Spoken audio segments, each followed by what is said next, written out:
Well, markets taking a hit on the coronavirus news, especially yesterday. It really took a bite out of the Dow. Also, the big story from markets, Boeing. That stock suspended yesterday afternoon after shares fell nearly 6% on news that the grounded 737 MAX jet would return to service even later than expected. Boeing now pushing back on that this morning, though. Let's bring in, to break all this down, Doug Flynn at Flynn, Zito Capital Management. And that's the question here, especially with Boeing, is the stock was halted, then they came out and said they're thinking the middle of the year. Yeah. That doesn't even include pilot training, simulator training. And then the software isn't necessarily completely fixed on the plane. No, they've got a lot to do. In fact, this is probably what they should have done from the very beginning, and that's part of the problem, is they've finally taken the time they need to do it right. The big thing I think they have going for them is there's about $200 billion of orders for this. So realistically, they need to do whatever they need to do and spend whatever amount of money they need to spend to get this right and get it out so that they can get back on track as a company. And if they do, things will look up for them. But right now, they're still in that little turmoil stage. Well, it's funny because United Airlines actually reported stronger profit and revenue. They actually do have, I think it's about 14 or 15 MAX jets. So they're taking a smaller hit than Delta or Southwest, and we're going to be hearing from those companies as well. Let's go back to that coronavirus issue. You know, we all are having remnants of the SARS virus of 2002, and certainly concerns are, because that actually hit economic growth. Yes, it did. Now, are you concerned about coronavirus kind of erupting into a SARS type of situation? Well, it seems like the Chinese have this one a little bit, maybe they learned some lessons from the last time and have this a little bit more under control. But we'll see. I mean, these things are always like this as a cycle. They come out and there's a little bit of nervousness. That's what hit the market a little bit yesterday.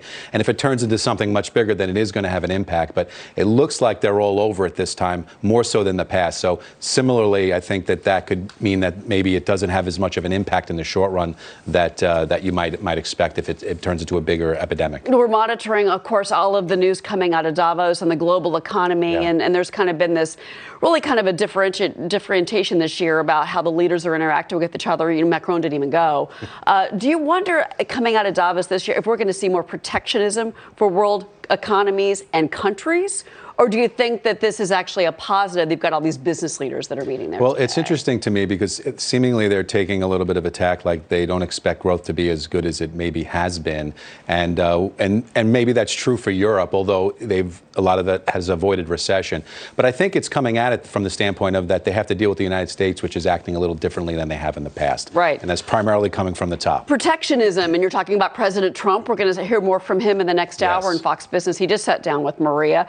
Also, you know, Stephen Mnuchin has been talking to reporters over in Davos. He just made some comments about the phase 2 trade deal, and we don't really expect that till after the election, but he was walking back even yesterday his kind of comments about phase 2, and I think he's trying to kind of temper market expectation about phase 2. Well, I think that the whole point of this was to get phase 1 through so they can talk about it all to the election and then worry about phase 2 after the election. They can keep talking about we're going to do it, but in reality, that's probably not going to happen until after the election. But he has the talking points of that he did this deal, and he can move on to the Europe deal that he's working on now and carry that into the election. That's his plan anyway. This breakfast we're going to talk about in a little bit had, Tim Cook, the one he just wrapped up today, Goldman Sachs, Morgan Stanley, Visa, MasterCard. Everyone was there. So we can't wait to hear what was said. Doug Flynn, thank you very much for the commentary this morning. Absolutely. All right, Lauren.